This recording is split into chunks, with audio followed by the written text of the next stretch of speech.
Olá pessoal, eu sou o professor Eric Martins e trago hoje para vocês a resolução do Programa de Avaliação Seriada da Universidade Federal do Mato Grosso do Sul, segunda etapa, o Passo FMS segunda etapa de 2020, ou seja, a prova realizada por aqueles alunos que encerraram o segundo ano em 2020. Essa aqui que já é a terceira versão do meu vídeo. Em uma das versões eu cometi um erro de digitação, né? Eu digitei a prova para ficar melhor para vocês, mas eu errei, né?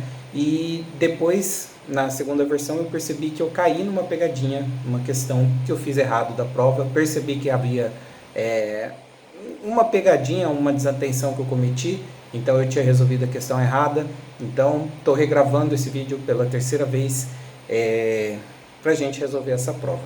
Bem, comentários sobre a prova. Então nós tivemos as 5 questões. Foi uma prova com maioria das questões bem rápidas de serem feitas, né? Questão 41, 42, 44, não tinha muito o que pensar, era olhar e lembrar, saber se você sabia o assunto e responder ou não, tá? A única questão que exigia um pouquinho mais de conta, inclusive tinha uma pegadinha que me pegou, foi a 43, tá? E a questão 45 foi uma questão que eu considerei bem difícil, bem avançada aí, e durante a correção dos vídeos eu vou explicar o porquê. Bora lá?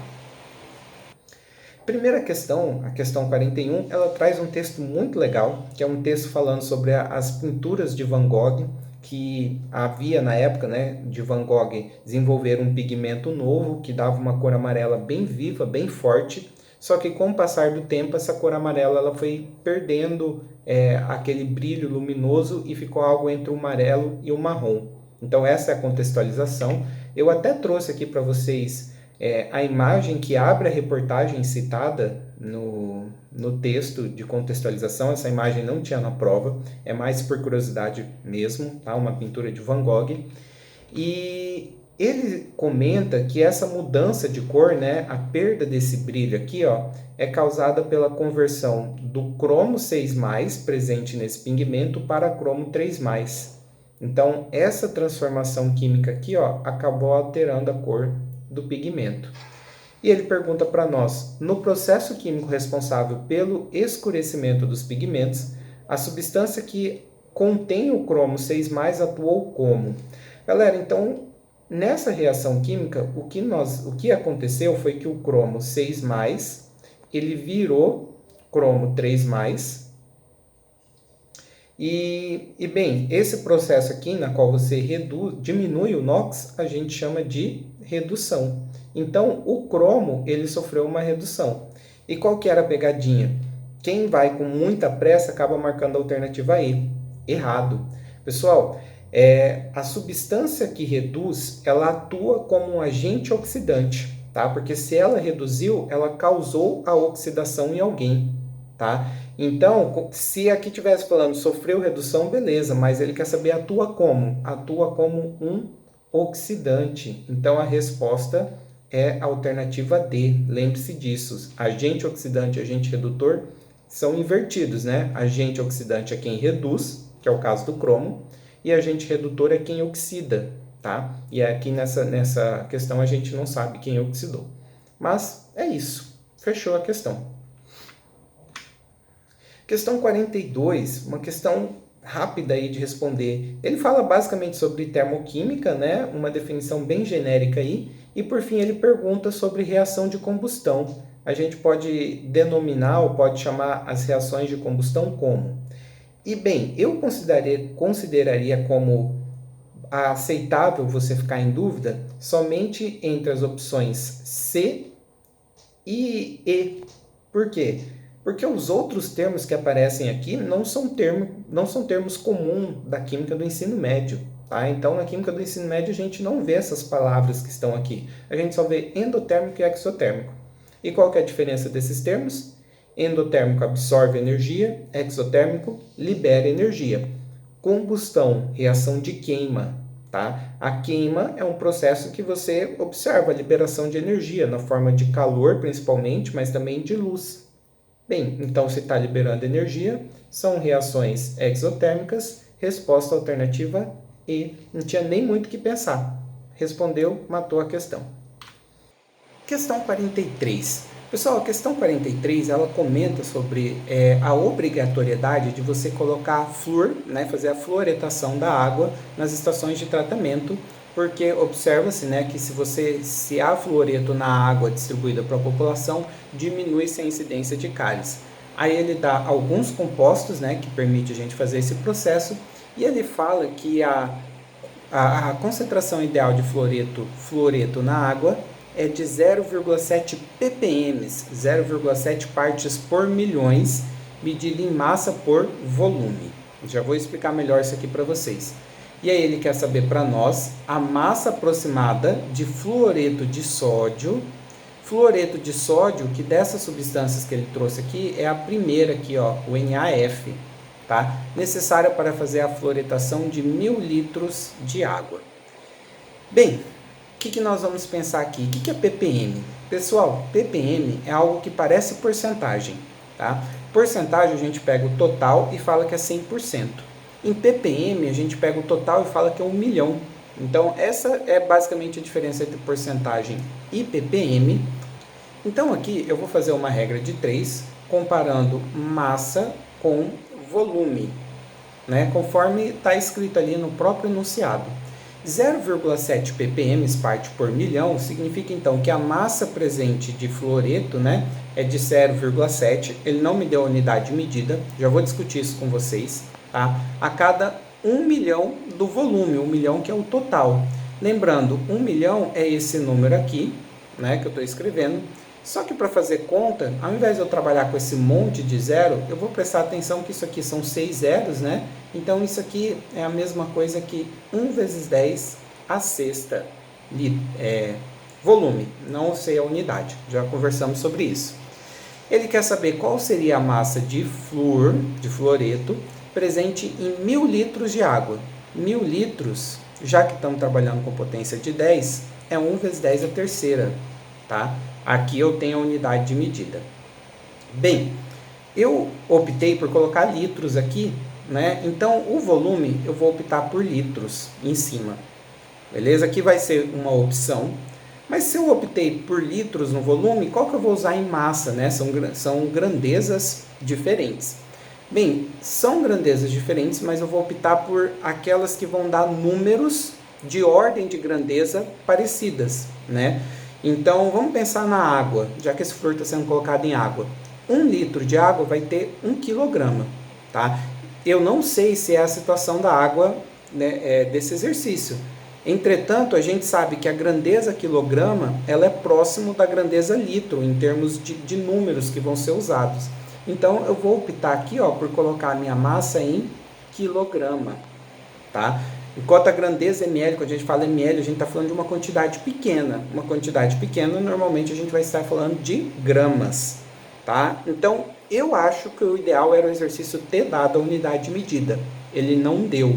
Então, eu usei um pouco da lógica para descobrir com qual que eu vou trabalhar, beleza? E aí eu fui por ordem de grandeza.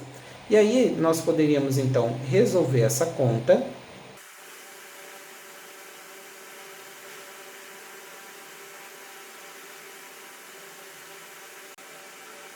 Então, nós temos aqui 0,7 dividido por 1 dá 0,7. 10 a terceira dividido por 10 a sexta, mantém a base que é 10 e subtrai os expoentes. 3 menos 6 dá menos 3. Como nós estamos calculando massa, essa massa está em quilograma, certo? Vou converter para grama, porque as alternativas estão em grama. Como que eu converto de quilograma para grama?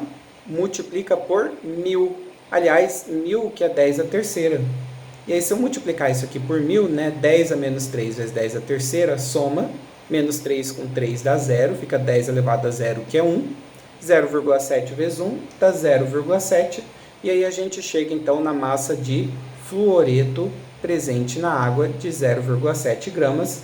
E aqui que eu digo que é uma pegadinha que eu mesmo estava desatento. Quando você chega nesse ponto da questão, você pensaria a alternativa A, né?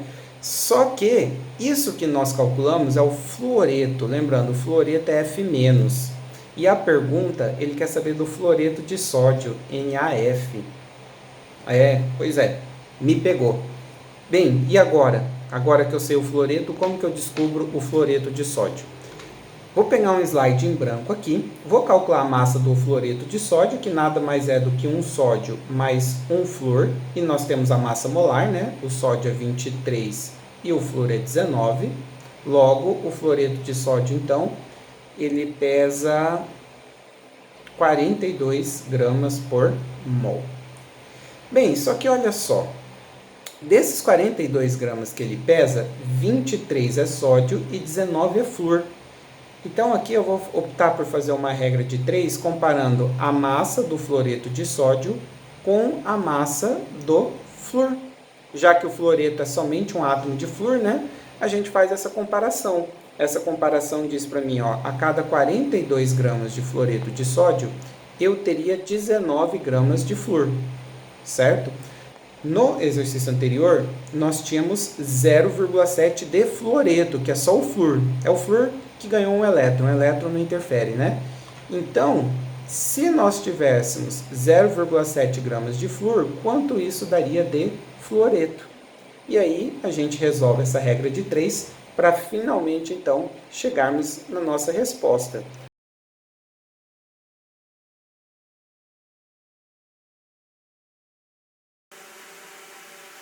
Então, chegamos aqui, né, a 1,54, que seria a nossa resposta, alternativa B, a alternativa que está mais próxima. Uma questão que eu achei relativamente difícil, né, porque você tinha que saber o ppm, você tinha que fazer essa relação entre as unidades de medida e ainda tinha uma pegadinha. Então, acredito que essa aqui tenha sido uma das questões mais difíceis da prova, junto com a última, certo? Vamos para a próxima? Pessoal, questão 44, uma questão que ela pega na matemática, e vocês vão ver por quê. Ele traz como contexto as histórias dos doodles, que é uns desenhos, muitas vezes utilizados pelo Google, que muda a logomarca da empresa.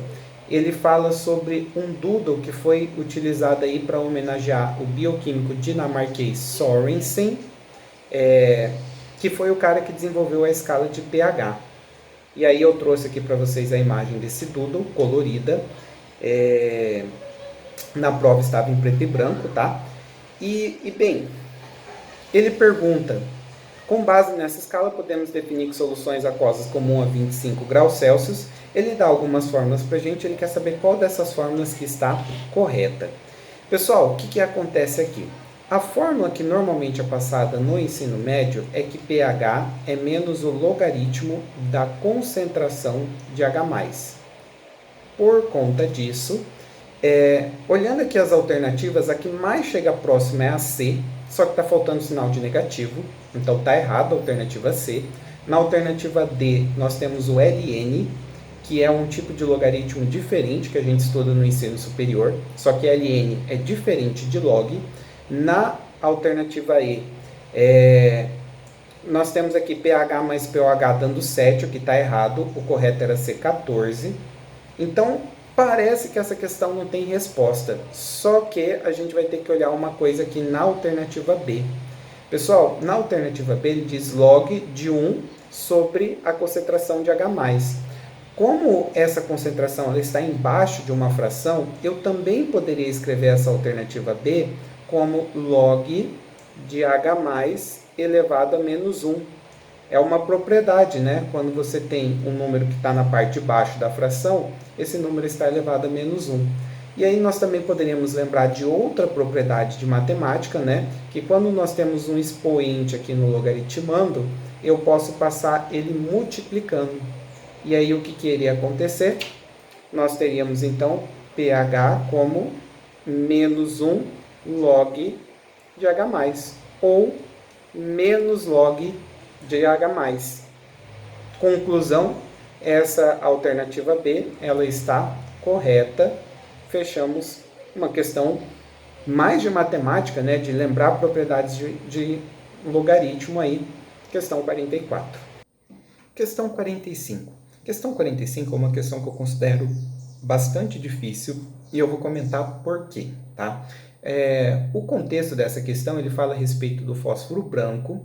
Ele tem uma pista aqui que vai ser útil para a gente, que é formado por moléculas tetraédricas com fórmula P4. Aí ele comenta que a substância é extremamente explosiva, que foi usada como arma de guerra, e depois ele fala que a energia necessária para quebrar todas as ligações é de 300 quilocalorias. E aí, com base nessa informação que ele acabou de fornecer, ele quer saber para a gente qual que é o valor da energia de ligação P com P. Por que eu considero essa questão uma questão difícil?